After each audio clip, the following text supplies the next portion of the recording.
கர்த்தராகிய இயேசு கிறிஸ்து நாமத்தினாலே உங்களுக்கு நன்றிகளும் வாழ்த்துக்களும் தெரிவிக்கிறேன். இந்த ஓய்வு நாளில் என் தேவனான கர்த்தர் அவரை துதிக்கும்படி, ஆராதிக்கும்படி, ஒரு வார்த்தைகளை பிரசங்கிக்கும்படி என் தேவனான கர்த்தர் கிருபை செய்தாய். நான் தேவனுக்கு நன்றி செலுத்துகிறேன். நம்ம வார்த்தைக்காய் கடந்து போகலாம். இந்த நாளில் ஆவியானவர் உங்களோடு பேசுவாராக. இந்த வார்த்தை உங்கள் இருதயத்தில் கிரியை செய்யணும். நான் விசுவாசிக்கிறேன். ஆவியானவர் உங்களோடு பேசுவார். அல்லேலூயா. நம்ம ஒரு வார்த்தைகளை படிப்போம். யோவான் 8ஆம் அதிகாரம் 32வது வசனம். அல்லேலூயா. சத்தியத்தை அறிவீர்கள், சத்தியம் உங்களை விடுதலாக்கும் என்றார். அல்லேலூயா. தலைகளை சாய்த்து நாம் ஜெபிப்போம். சோத்திரம் ஆண்டவரே, நன்றியோடு துதிக்கிறோம். கிருபையும் இரக்கம் நிறைந்தவரே, உமக்கு சோத்திரம் அப்பா. ஆண்டவரே, வார்த்தைக்காய் நாங்கள் காத்திருக்கிறோம் ஆண்டவரே. வானமும் பூமியும் ஒழிந்து போனாலும் எங்க வார்த்தைகள் ஒழிந்து போகாது என்று சொல்லியிருக்கிறீர். ஆண்டவரே, வெளியேறு பெற்ற வார்த்தைக்காய் நாங்கள் காத்திருக்கோம். அந்த வார்த்தை வெளிப்படுத்தும் ஆண்டவரே. அப்பா, நீங்க பேசுங்க ஆண்டவரே. இப்படி சித்தம் எதுவோ அதன்படி நீங்கள் பேசுவீராக. இந்த வார்த்தை அநேகர் இருதயத்தில் கிரியை செய்ய உதவி செய்வீராக. அநேகர் ஆண்டவர் மனம் திரும்ப உதவி செய்யுங்க. தான் செய்கிற காரியங்களை விட்டு விலக தேவனான கர்த்தர் கிருபை செய்வீராக. நீங்க வெளிப்படுங்க அப்பா. இந்த வார்த்தைக்கு எதிராக செயல்படுற வானமண்டல பொல்லாத சேனைகளை நர்சாகி இயேசுவின் நாமத்தினாலே கடிந்து வெளியேறும்படி செபிக்கிறேன். கர்த்தருடைய வல்லமை வெளிப்படுவதாக ஆவியோட அக்கினி இறங்கும்படி செபிக்கிறப்பா. அற்புதங்களை செய்யுங்க. ஆவியானவர் பேசுவீராக. நர்சாகி இயேசு கிறிஸ்து நாமத்தினாலே செபிக்கிறேன் ஜீவனுள்ள நல்ல பிதாவே, ஆமென். அல்லேலூயா. கர்த்தர் நாம மகிமைப்படுவதாக. நம்ம தேவனுடைய வார்த்தைக்காய் கடந்து போவோம். ஆவியான நம்மளோட பேசுவாராக. இந்த நாள்ல நான் வார்த்தைகளை எடுக்கும்படி ஆண்டவர்கிட்ட தியானிக்கும் போது ஆண்டவர் 128வது சங்கீதத்தை தியானிக்கும்படி ஆவியானவர் வெளிப்படுத்தினார். ஆண்டவர் சங்கீதத்தை தியானிக்கும்படி வெளிப்படுத்துகிறார் என்று நான் யோசித்து திருப்பி அதை படித்து கொண்டே இருக்கும்போது 2-3 வசனங்களை கொடுத்து இதை பேசும்படி ஆவியானவர் வெளிப்படுத்தினால அதையே பேசுகிறேன். ஆவியானவர் உங்களோடு பேசுவார்னு நான் விசுவாசிக்கிறேன். கர்த்தர் நாமம் மகிமைப்படுவதாக. முதலாவது 128வது சங்கீதத்தை நான் வாசிக்கிறேன். கர்த்தர் நாமம் மகிமைப்படுவதாக. 1வது வசனத்திலிருந்து 6 வசனங்கள் தான் இருக்கிறது. இந்த 6 வசனங்களை நான் வாசிக்கிறேன், நீங்க கேளுங்க. கர்த்தர் நாமம் மகிமைப்படுவதாக. கர்த்தருக்கு பயந்து அவர் வழியை நடக்கிறவன் எவனோ அவன் பாக்கியவான். உன் கைகளின் பிரயாசத்தை நீ சாப்பிடுவாய், உனக்கு பாக்கியமும் நன்மையும் உண்டாகிருக்கும். உன் மனைவி உன் வீட்டோரங்களில் கனித்தரும் திராட்சை கொடியை போல் இருப்பாள். உன் பிள்ளைகளின் உன் பந்தியை சுற்றிலும் ஒலிவு மர கண்கள் போல் இருப்பார்கள். இதோ, கர்த்தருக்கு பயப்படுகிறவன் மனுஷன் இவ்விதமாய் ஆசீர்வதிக்கப்படுவான். கர்த்தர் சீயோனிலிருந்து உன்னை ஆசீர்வதிப்பார். நீ ஜீவனுள்ள நாளெல்லாம் எருசலேமின் வாழ்வை காண்பாய். நீ உன் பிள்ளையின் பிள்ளைகளை இஸ்ரவேலில் உண்டாகும் சமாதானத்தையும் காண்பாய். அல்லேலூயா. கர்த்தர் நாமம் மகிமைப்படுவதாக. இந்த வசனங்களை நான் படிக்கும்போது ஆவியானவர் எனக்கு வெளிப்படுத்தின விஷயங்கள். ஆண்டவர் சொல்றாரு, முதல் வசனத்தில் சொல்லப்படுகிறது, கர்த்தருக்கு பயந்து அவர் வழிகளை நடக்கிறவன் எவனோ அவன் பாக்கியவான். அல்லேலூயா. அவர் எப்படி இருப்பார்? ஆசீர்வாதத்தை சொல்றாரு பாருங்க ஆண்டவர். உன் கையின் பிரயாசத்தை நீ சாப்பிடுவாய். அல்லேலூயா. உன் கையின் பிரயாசத்தை, நீ செய்கிற வேலை, நீ செய்கிற தொழிலின் ஆசீர்வாதத்தை நீ சாப்பிடுவாயா. ஒன்று வீணாகாது, லாஸ் ஆகாது. உனக்கு நல்ல லாபங்கள் வரும். நீ சம்பாதிக்கிற சம்பளம் உன் கையில நிற்கும். உனக்கு தேவையில்லாத செலவுகள் வராது, வியாதிகள் வராது, போராட்டங்கள் வராது என்று ஆண்டவர் சொல்றார். அல்லேலூயா. அதாவது அல்லேலூயா. அப்புறம் 2வது வசனத்துல, உன் மனைவி உன் வீட்டோரங்களில் கனித்தரம் திராட்சை கொடி போல் இருப்பாள். அல்லேலூயா. உங்களுடைய மனைவி எப்படி இருப்பார்னா, கனித்தரம் திராட்சை கொடி போல. கனித்தரம், கனி என்றாலே ஆசீர்வாதத்தை குறிக்கிறது. உன் மனைவி உனக்கு ஆசீர்வாதமாய் இருப்பாள் என்று வேதத்துல தெளிவாக சொல்லப்படுகிறது. கர்த்தர் நாமம் மகிமைப்படுவதாக. அப்புறம் உன் பிள்ளைகள் உன் பந்தியை சுற்றிலும் ஒலிவு மர கண்களை போல இருப்பார்கள். அல்லேலூயா. நம்ம பிள்ளைகள் எப்படி இருப்பான்னா, ஒலிவு மர கண்கள் போல. கன்றுகள்னா ஒலிவு மரம் என்றால் அது விலையேற பெற்றது, அதுக்கு மதிப்பே இல்லை. அது போல உன் பிள்ளைகள் மதிப்பில்லாதவர்களால் போல நல்ல உயர்வாக இருப்பார்கள் உன்னை சுற்றிலும். அல்லேலூயா. உனக்கு மேன்மை உண்டாகும். என்று ஆண்டவர் சொல்றார். பாருங்க, நம்ம குடும்பத்தை எப்படி ஆண்டவர் ஆசீர்வாதமா வைக்கிறார், எப்படி ஆசீர்வதிக்கிறார் என்று பாருங்க. அது மாத்திரம் இல்ல, இதோ கர்த்தருக்கு பயப்படுகிறவர்கள் மனுஷன் இவ்விதமாய் ஆஸ்வதிக்கப்படுவான். 4வது வசனம் சொல்லுது, இதோ கர்த்தருக்கு பயப்படுகிற மனுஷன் இவ்விதமாய் ஆஸ்வதிக்கப்படுவான். அப்ப கர்த்தருக்கு நம்ம பயந்து இருந்தா இது போல நம்மளை ஆசீர்வதிப்பான தேவன். அல்லேலூயா. அப்ப கர்த்தருக்கு எப்படி பயந்து இருக்கணும், இதுதான் ஆண்டவர் வெளிப்படுத்தினார். நம்ம தேவனுக்கு சரியான பயம் இல்லை. தேவனுக்கு நம்ம பயந்து வாழுகிற போல நம்ம நடிக்கிற மாதிரி உண்மையான பயம் இல்லை. அல்லேலூயா. அப்ப தேவனுக்கு பயப்படுற பயம் இருந்தா நம்மள தேவன் ஆசீர்வதிப்பார். நம்ம பிள்ளைகளை, நம்ம மனைவிகளை, நம் செய்கிற தொழில்களை, பிசினஸ்களை, வேலைகளை உன்னை உயர்த்துவார், ஆசீர்வதிப்பேன் என்று தேவன் இங்க வாக்கு பண்றாரு. அல்லேலூயா. வானமோ பூமியோ ஒழிந்து போனாலும் என் வார்த்தைகள் ஒருபோதும் ஒழிந்து போகாது என்று ஆண்டவர் நமக்கு தெளிவா சொல்கிற தேவன். அப்போ நம்முடைய வார்த்தைகள் ஒருபோது ஒழிந்து போகாது.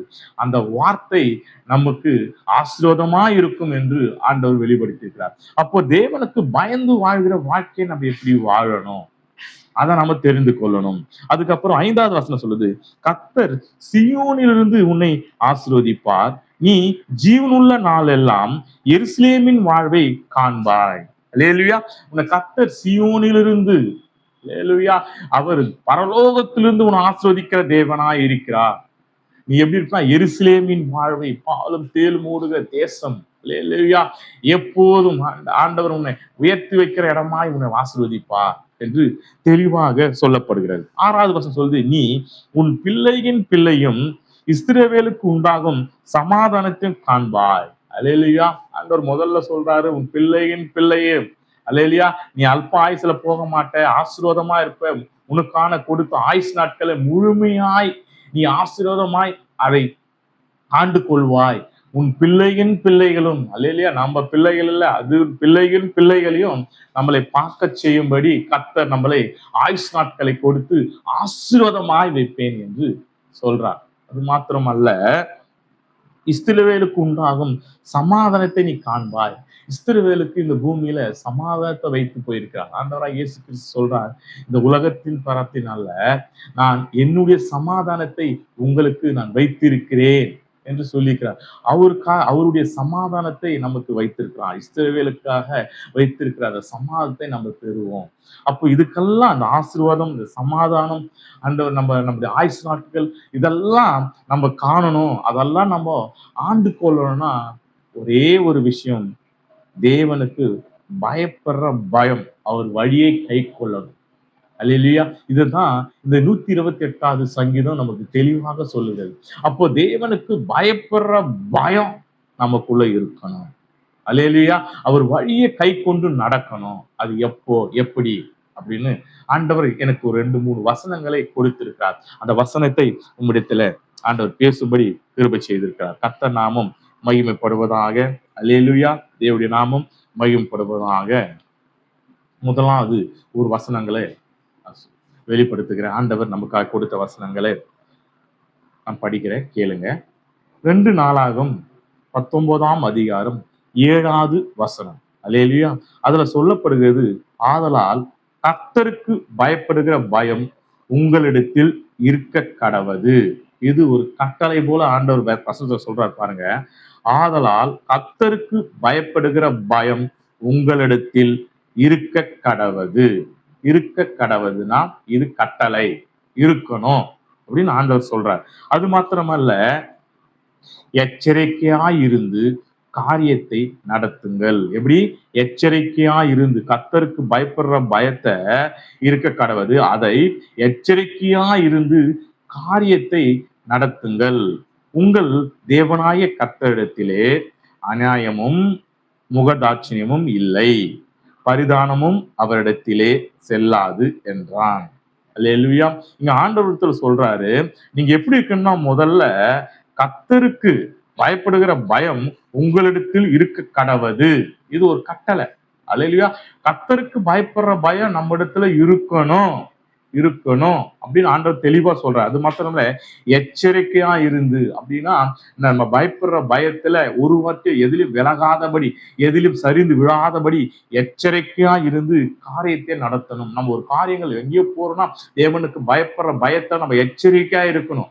ஒரு இடத்துல போறோம், நம்ம தேவையில்லாத காரியங்கள் பார்க்கிறோம், ஐயோ தேவன் இருக்கிறார், இது அதான் எச்சரிக்கை, இது தவறு அப்படின்ற எச்சரிக்கையாய் நம்ம நடக்கிற மாதிரி நடந்து கொள்ளணும் என்று வேதம் சொல்கிறது. அது மாத்திரமில்ல, அல்லேலூயா, கர்த்தரிடத்தில் அநியாயமும் முகதாட்சியமும் இல்லையா, அவர்கிட்ட அநியாயம் இல்ல, முகதாட்சியம், ஐயோ இவன் பாவமாகறானே அந்த மாதிரியெல்லாம் இல்ல. கர்த்தரிடத்துல நீங்கள் பயப்படுற பயம் இருந்தால் அது தைரியமா இருக்கலாம். பயப்படுற பயம் இல்லாத அந்த நேரத்துல போய் அப்படி இப்படின்னா முகதாட்சியை ஆண்டவர் பார்க்க மாட்டார் என்று சொல்லுகிறது. அது மாத்திரம் பரிதானமும் அவரிடத்தில் செல்லாது. பரிதானம் என்றால் கொடுப்பது. நான் காணிக்க நிறைய கொடுக்கிறேன், ஆண்டவருக்காக நான் நிறைய செய்யறேன். உங்ககிட்ட தேவனுக்கு பயப்படுற பயம் இல்லாத நீங்கள் எவ்வளவு காணிக்கை கொடுத்தாலும், நீங்க எவ்வளவு செய்தாலும் அது தேவனிடத்துல எப்படி இருக்குன்னா செல்லாது, செல்லாதுன்றார் ஆண்டவர். அல்லேலூயா. அப்போ நமக்கு தேவனுக்கு பயப்படுற பயம் நம்ம இருதயத்துல இருக்கணும்.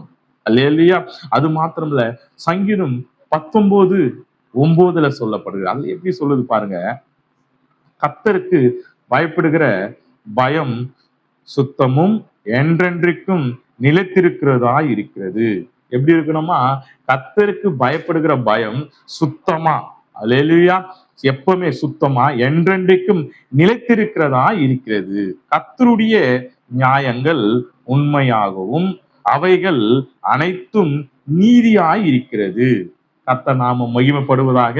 நம்ம கர்த்தருக்கு பயப்படுற பயம் எப்படி இருக்கிறன்னா, கர்த்தருக்கு பயப்படுகிற பயம் சுத்தமும் என்றென்றைக்கும் நிலைத்திருக்கிறதா இருக்கிறது. நம்ம ஆலயத்துக்கு போகும்போது மட்டும் சுத்தமா ட்ரெஸ் போட்டு குளிச்சுட்டு நல்லா ஃப்ரெஷ்ஷா போயிட்டு ஆண்டவரே நம்ம துதிக்கிறோம்பா பயப்படுற பயத்தை நம்ம காண்பிக்கிறோம் இல்ல, அது அல்ல. எந்நேரமும் 24 மணி நேரமும் கர்த்தருக்கு பயப்படுகிற பயம் சுத்தமா என்றென்றைக்கும் நிலைத்திருக்கிறதா இருக்கணும். அப்போ கர்த்தருக்கு பயப்படுகிற பயம் உங்களிடத்துல எப்போதும் சுத்தமா இருக்கணும், அது என்றைக்கும் நிலைத்திருக்கிறதா இருக்கணும். ஆள்களை பார்க்கும் போது மட்டும், ஊழியக்கார பார்க்கும் போது மாத்திரம் அல்ல, தேவாலயத்துக்கு வரும்போது மாத்திரம் அல்ல, யாரையாவது பார்க்கும் போது மாத்திரம் அல்ல, எப்போதும் அது உங்களிடத்துல நிலைத்திருக்கிறதா இருக்கணும். ஏன்னா தேவன் எப்படி இருக்கிறார்னா, மனுஷன் முகத்தை பார்க்கிறான், தேவன் இருதயத்தை ஆராய்கிறார். உன் இருதயத்தை பார்க்கிற தேவன் உன் இருதயம் எப்படி இருக்குன்னு தேவன் அறிந்திருக்கிறார். அல்லேலூயா. நீ வார்த்தைகள் வெளிப்படுவதற்கு முன்பாக நீ என்ன சொல்ல போகிற என்று அறிந்திருக்கிற தேவன் நம் தேவன். அப்போ நம்ம இருதயத்தை பார்க்கிற தேவன். அப்போ நம்ம எப்படி இருக்குன்னா, எப்பொழுதும் தேவனுக்கு பயப்படுற பயம் இரவும் பகலும் எப்போதும் உங்க வேலை ஸ்தலத்துல நீங்க பேசும்போது, நடக்கும் போது, சாப்பிடும் போது, மற்ற இடத்துல பேசும்போது, மற்றவர்களை குறை சொல்லும் போது, எல்லா இடத்திலும் தேவனுக்கு பயப்படுற பயம் நம்ம இடத்துல இருக்கணும். அது எப்போதும் நிலைத்திருக்கிறதா இருக்கணும் என்று ஆண்டவர் இங்க தெளிவா சொல்றார். கர்த்தர் நாமம் மகிமைப்படுவதாக. உங்களுக்கு இன்னொரு வசனத்தையும் நான் காண்பிக்க பேசப்படுகிறேன். கர்த்தர் நாமம் மகிமைப்படுவதாக. அதாவது நம்ம நிறைய பேருக்கு கர்த்தருக்கு பயப்படுற பயனா என்னன்னு தெரியல. நம்ம பயப்படுறோம்னா ஆண்டவருக்கு நம்ம பயந்து இருக்கணும், ஆண்டவருக்கு அல்லேலூயா நம்ம துதிக்கணும், ஆராதிக்கணும் அப்படின்னு நினைக்கிறோம். அதெல்லாம் உண்மை. அதை காட்டிலும் இன்னொரு பயம், பயனா என்ன நம்ம இன்னைக்கு தெரிஞ்சுக்கலாம். ஒரே வசனம் ஆண்டவர் நமக்கு வெளிப்படுத்தியிருக்கிறார். கர்த்தர் நாமம் மகிமைப்படுவதாக. நீதிமொழிகள் 8ஆம் அதிகாரம் 13வது வசனத்துல தெளிவாக சொல்லப்பட்டிருக்கிறது. தீமையை வெறுப்பதே கர்த்தருக்கு பயப்படுகிற பயம். அல்லேலூயா. ஆண்டவர் முதலாவது சொல்லிட்டாரு, தீமையை வெறுப்பதே கர்த்தருக்கு பயப்படுகிற பயம். அப்ப தீமைனா என்ன, அதையும் அதிலே கொடுக்கப்பட்டிருக்குது. கர்த்தர் நாம மகிமைப்படுவதாக. முதல்ல நம்ம தெரிஞ்சுக்கணும், கர்த்தருக்கு பயப்படுற பயம்னா என்னன்னா, தீமையை வெறுப்பதே கர்த்தருக்கு பயப்படுகிற பயம். இது தீமையான காரியம், அதை வெறுக்கணும், அதை விட்டு விலகணும், அதை பத்தி யோசிக்கவே கூடாது. தீமையான காரியம் என்றால் அதை விட்டு விலகுவது தான் தேவனுக்கு பயப்படுகிற பயம். அல்லேலூயா. கர்த்தர் நாமம் மகிமைப்படுவதாக. அப்போ தீமையான காரியம் என்றால் என்ன, அதே வசனத்தை சொல்லுது. முதல்ல பெருமையை அகந்தையும், நமக்குள்ள இருக்கிற பெருமையும் அகந்தையும் தீயான வழியும்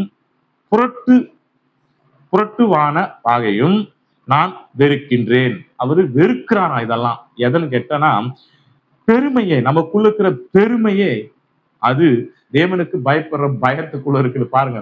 அப்ப நமக்குள்ள பெருமை இருக்கக்கூடாது.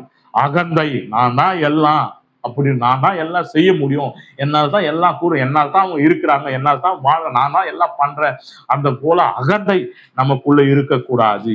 தீய தீயான வழியும், தீயான வழி, தப்பான வழிகள்ல நம்ம நடக்கக்கூடாது. அல்லேலூயா. கர்த்தர் நாம மையப்பட. அப்புறம் புரட்டான வாயும், புரட்டான வாய் அப்படின்னா, நம்ம ஆள் இருக்கும்போது ஒரு பேச்சு, ஆள் இல்லாத போது ஒரு பேச்சு, முன்ன ஒரு பேச்சு, பின்ன ஒரு பேச்சு, நம்ம இடத்துக்கு தகுந்த மாதிரி நம்ம பேசுவோம். அதெல்லாம் தேவன் வெறுக்கிறானா. எப்படின்னா அதுக்கு அடுத்த வசனம், அது அடுத்த வசனம் சொல்லப்படுது. நான் வெறுக்கின்றேன், நான் அதை வெறுக்கின்றேன். ஆண்டவர் சொல்றார், நான் அதை வெறுக்கிறேன். பெருமையும் அகந்தையும் தீயான வழியும் புரட்டான வார்த்தையும் நான் வெறுக்கின்றேன். இதெல்லாம் தேவனுக்கு பயப்படுற பயத்துக்குள்ள இருக்கிறது. அல்லையா? அப்ப தேவனுக்கு பயப்படுற ஒரு மனுஷன், அவனுக்குள்ள பெருமை இருக்காது, பெருமை வரக்கூடாது. இல்ல, பெருமை உள்ளவனுக்கு தேவன் எதிர்த்து நிற்கிறார், வசனம் தெளிவாக சொல்லுகிறது. அப்ப நமக்குள்ள பெருமை இருக்கக்கூடாது. இரண்டாவது அகந்தை இருக்கக்கூடாது. மூன்றாவது தீயான வழியை நடக்கக்கூடாது. நான்காவது புரட்டான வாய், நம்ம தேவையில்லாத வார்த்தைகளை பேசக்கூடாது. இதெல்லாம் நான் வெறுக்கின்றேன். தேவன் இதெல்லாம் வெறுக்கிறாரு. இதெல்லாம் நமக்குள்ள இருக்கக்கூடாது. அப்போ தேவனுக்கு பயப்படுகின்ற பயம் அப்படி உனக்குள்ள இருக்குதுன்னா, இதெல்லாம் நமக்குள்ள இருக்கக்கூடாது. இதெல்லாம் நமக்குள் இருந்தால் நம்ம தேவனுக்கு பயப்படல, பயப்படுற மாதிரி நடிக்கின்றோம் என்று அர்த்தம். அப்போ இந்த 128வது சங்கீதத்தை நம்ம படிச்சல, அந்த ஆசீர்வாதம் நமக்கு கிடைக்காது. அந்த ஆசீர்வாதம் நமக்கு கிடைக்கலன்னா, அல்லேலூயா, உன் கையின் பிரயாசத்தை நான் ஆசீர்வதிப்பேன், அந்த உன் மனைவி வீட்டோடு இருக்கும் திராட்சை கொடியை போல், அல்லது உன் பிள்ளைகள் ஒலிவு மர கன்று போல், இதெல்லாம் நம்ம படிச்சோம் இல்ல. இதை போல ஆசீர்வாதம் நீங்க வரணும்னா, இத தேவனுக்கு பயப்படுற பயம் இதெல்லாம் நமக்குள்ள இருக்கக்கூடாது. தீமையை வெறுத்தே கர்த்தருக்கு பயப்படுகிற பயம், தீமை வெறுப்பதே கர்த்தருக்கு பயப்படுகிற பயம். அப்போ நமக்குள்ள எது இருக்கக்கூடாது? பெருமை இருக்கக்கூடாது, அகந்தை இருக்கக்கூடாது, தீயான வழி இருக்கக்கூடாது, புரட்டு நாவு இருக்கக்கூடாது. இதெல்லாம் ஆண்டவர் வெறுக்கின்றார். அல்லேலூயா. அப்போ இதெல்லாம் நமக்குள் இருந்தா என்ன நடக்கும்? ஒரே ஒரு வசனம் ஆண்டவர் வெளிப்படுத்திருக்கிறார். கர்த்தர் நாம மகிமைப்படுவதாக. எரேமியா புஸ்தகத்துல 2ஆம் அதிகாரம் 19வது வசனத்துல சொல்லப்படுகிறது. கர்த்தர் நாம மகிமைப்படுவதாக. உன் தீமை உன்னை தண்டிக்கும். அல்லேலூயா. எது தண்டிக்குமா? உன் தீமை உன்னை தண்டிக்கும், உன் மாறுபாடுகள் உன்னை கண்டிக்கும். உன் மாறுபாடுகள், நீ மாறி மாறி நடப்பது உன்னை கண்டிக்கும். நீ உன் தேவனாய கர்த்தரை விடுகிறதும், என்னை பற்றியும் பயம் உன்னிடத்தில் இல்லாமல் இருக்கிறதும் எத்தனை பொல்லாப்பும் கசப்பான காரியம் என்று உணர்ந்து கொள்ளு என்று சேனைகளின் கர்த்தராகிய ஆண்டவர் சொல்கிறார். அல்லேலூயா. நான் இதுல தெளிவாக சொல்லப்படுகிறது, கர்த்தர் நாம மகிமைப்படுவதாக. உன் தீமையை உன்னை தண்டிக்குமா? நாம் செய்கிற தீமை தான் நம்மளை தண்டிக்கும், இது உண்மை. நாம் செய்கிற தீவினை, அல்ல நம்ம செய்கிற தப்பு தீவினை, அது நம்ம தண்டிக்கும். அப்போ தீவினையை தேவனிடத்துல அறிக்கை செய்யுங்க, திருப்பி அந்த தீவினை செய்யாதீங்க, தேவனுக்கு உண்மையா ஒப்பு கொடுங்க. அப்போ அந்த தீவினை செய்யாத போது தேவன் உங்களை ஆஸ்வதிக்கிற தேவனா இருக்கிறார். இல்லைன்னா உங்க தீமையே உங்களை தண்டிக்கும். அது மாத்திரம் இல்ல, உன் மாறுபாடுகள் உன் இஷ்டத்துக்கு நீ செய்யற பாரு, அந்த மாறுபாடுகளே உன்னை கண்டிக்கும். அல்லேலூயா. வேதம் சொல்லுகிறது, நீ உன் தேவனாய கர்த்தரை விடுகிறதும் என்றென்றைக்கும் பயப்படுகிற பயம் உன்னிடத்தில் இல்லாமல் இருக்கிறதுக்கும், நீ தேவனுக்கு என்றென்றைக்கும் பயப்படுற பயம் உன்னிடத்தில் இல்லாத இருக்கிற காரணத்தினால எத்தனை பொல்லாப்புகள். நமக்கு தேவனுக்கு பயப்படுற பயம் இல்லாத காரணம் நமக்குள்ள அநேக பொல்லாப்புகள். அல்லேலூயா. கசப்பான காரியம், நமக்குள்ள கசப்பான காரியங்கள் ஏன் வருதுன்னா, தேவனுக்கு பயப்படாத பயம் நம்ம கிட்ட இல்லாத போன காரணத்தால் தான் பொல்லாப்புகளும் கசப்பான காரியங்களும் என்றென்றுக்கும் சொல்றார். இன்று உணர்ந்து கொள் என்றார் அதை நம்ம உணர்ந்து கொள்ளணுமா? நமக்குள்ள கசப்புகள் ஏன் வருது? நமக்குள்ள ஏன் போராட்டங்கள் வருது? நமக்குள்ள ஏன் பிசாசு பிடிகள் திருப்பி திருப்பி வந்து கொண்டே இருக்கிறதுனா, தேவனுக்கு பயப்படுற பயம் இல்ல.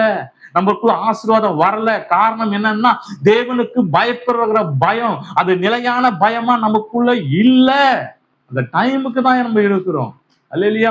தேவனுக்கு உண்மையான பயம் நமக்கிட்ட இல்ல. உண்மையான பயம் உங்களுக்குள்ள இருக்கும்போது, சங்கீதத்துல 128வது சங்கீதத்தில் இருக்கிற ஆசீர்வாதம் உங்களை பற்றி கொள்ளும். தேவனுடைய வார்த்தை ஒருபோதும் தரையில விழாது என்று ஆண்டவர் சொல்லியிருக்கிறார். அல்லேலூயா. வானமும் பூமியும் ஒழிந்து போனால் என் வார்த்தைகள் ஒழிந்து போகாது. அந்த வார்த்தை ஒரு நாள் ஒழிந்து போகாது. அந்த ஆசீர்வாதத்தை நீங்க பெற்றுக்கொள்ளுங்க. அல்லேலூயா. கர்த்தர் நாம மகிமைப்படுவதாக. இந்த ஆண்டவர் இந்த வார்த்தை கொண்டு உங்களுக்கு பேசியிருப்பார், நான் விசுவாசிக்கிறேன். உங்களுக்குள்ள தேவனுக்கு பயப்படுற பயம் இருந்தால் தயவு செய்து பெருமையை விட்டு விலகுங்க, அகந்தை விட்டு விலகுங்க, தீயமான காரியங்களை விட்டு விலகுங்க. தேவனுக்கு பயப்படுற பயம் உங்களுக்குள்ள இருக்கட்டும். ஆசீர்வாதத்தை பெற்றுக் கொள்வீர்கள். கர்த்தர் உங்களை நிச்சயமாக ஆசீர்வதிப்பார். அல்லேலூயா. கர்த்தர் நாம மகிமைப்படுவதாக. அந்த தலைகளை சாய்த்து ஜெபிப்போம். ஆண்டவரே உமக்கு நன்றி அப்பா. இந்த நாள்ல இந்த வார்த்தைகளை கொடுத்ததுக்காக உமக்கு நன்றி செலுத்துகிறோம் ஆண்டவரே. ஆண்டவரே, நானும் குறைகளை நான் செய்திருந்தால் இடத்துல ஆண்டவரே மன்னிப்பு கேட்கிறோம்ப்பா. ஆண்டவரே, நீ வார்த்தைகளை ஆண்டவர் மற்றவர்களுக்கும் அல்ல எனக்கும் கொடுக்கிற தேவனாய் இருக்கிறீரப்பா. ஆண்டவரே, என் வார்த்தையின்படி நான் கை கொண்டு நடக்க உமக்கு பயப்படுகிற பயம் நித்தமும் இருக்க உதவி செய்யுங்கப்பா. ஆண்டவரே, ஒரு பாவங்களும் செய்யாதபடி என் தேவனை கத்தும்படி சித்தம் இல்லாத காரியங்கள் நாங்கள் செய்யக்கூடாது. ஆண்டவரே, உடைய சித்தமான காரியங்களை நாடி அதையே செய்ய உமக்கு நாங்கள் வாழ்கிற இந்த பூமியில வாழ்கிற நாட்கள் முழுவதும் உமக்கு பயந்து வாழ்கிற வாழ்க்கையை எங்களுக்கு கொடுங்கப்பா. என் தேவனா கர்த்தர், நாங்கள் தவறுகள் செய்தால் அதை சுற்றி காட்டி மனம் திரும்பி உம்மிடத்தில் ஆண்டவர் திரும்பி வர உதவி செய்யுங்க. என் தேவனா கர்த்தர் மன உருக்கமுள்ள தேவன், மன இரக்கமுள்ள தேவன். ஆண்டவரே, எங்களுக்காய் சிலுவையில பாடுபட்ட தேவன், எங்க பாவத்துக்காய் எங்க சாபத்துக்காய் சிலுவையில ரத்தம் சிந்தி எங்களுக்காய் உங்க ஜீவனை கொடுத்து எங்களை மீட்டெடுத்த தேவனப்பா. உமக்கு நாங்கள் நன்றி செலுத்துகிறோம். உமக்கு நாங்கள் கடமைப்பட்டிருக்கிறோம் ஆண்டவரே. அப்பா, எங்கள் பாவங்களை மன்னியுங்கள் ஆண்டவரே. இதுக்கும் இன்று நாள் முதல் உமக்கு பயந்து வாழ்கிற வாழ்க்கை எங்களுக்கு கொடுங்க ஆண்டவரே. இந்த வார்த்தையை கேட்கிற ஒவ்வொரு பிள்ளைகளும் நீர் ஆசீர்வதிப்பீராக. உமக்கு பயந்து வாழ்கிற வாழ்க்கையை அவங்களுக்கு கொடுங்க ஆண்டவரே. தேவனா கர்த்தர் அவர்கள் எழுந்து போன அந்த ஆசீர்வாதத்தை பெற்றுக்கொள்ள உதவி செய்வீராக. அவர் சரீரத்தில் இருக்கிற பலவீனங்கள் இந்த நாள்ல இந்த வார்த்தை கொண்டு விடுதலை ஆக்குவீராக. ஒரு பலவீனங்கள் மாறட்டும், வியாதிகள் மாறட்டும், ஆசீர்வாதங்கள் கடந்து வரட்டும் அப்பா. தேவனை கர்த்தர் ஆசீர்வதிக்கிறார். நற்சுவாகிய இயேசு கிறிஸ்து நாமத்தாலே ஜெபிக்கிறேன் ஜீவனுள்ள நல்ல பிதாவே, ஆமென். அல்லேலூயா. கர்த்தர் நாம மகிமைப்படுவதாக. பிதாய தேவனை சோத்தரிப்போம். சோத்திரம் சோத்திரம் சோத்திரம். கர்த்தராகிய இயேசு கிறிஸ்தை சோத்தரிப்போம். சோத்திரம் சோத்திரம் சோத்திரம். நம்ம ஆளுகிற பரிசுத்த ஆவியானவரை சோத்தரிப்போம். சோத்திரம் சோத்திரம் சோத்திரம். ஒன்று சேர்ந்து சொல்லும், என் ஆத்துமாவே கர்த்தரை சோத்தரி, என் முழுவதுமே பரிசுத்த நாமத்தை சோத்தரி, என் ஆத்துமாவே கர்த்தரை சோத்தரி, கர்த்தர் செய்த சகல உபகாரங்களும் மறவாதே. ஆமீன். அல்லேலூயா. நம்ம ஆசீர்வாதத்தை பெற்றுக்கொள்ளலாம். கர்த்தராகிய இயேசு கிறிஸ்துடைய இரக்கம், பிதாவுடைய அன்பும் பரிசுத்தாவுடைய ஐக்கியமும் சகா காலமும் இயேசு கிறிஸ்து வருகையில் சமாத்தோடு ஆசீர்வாதத்தோடு எப்போது நம்மோடு தங்கி இருப்பாராக. ஆமீன். God bless you. கர்த்தர் உங்களை ஆசீர்வதிப்பாராக. அல்லேலூயா. சத்தியத்தை அறிவீர்கள், சத்தியம் உங்களை விடுதலாக்கும் என்றார். ஆமீன். Praise Lord.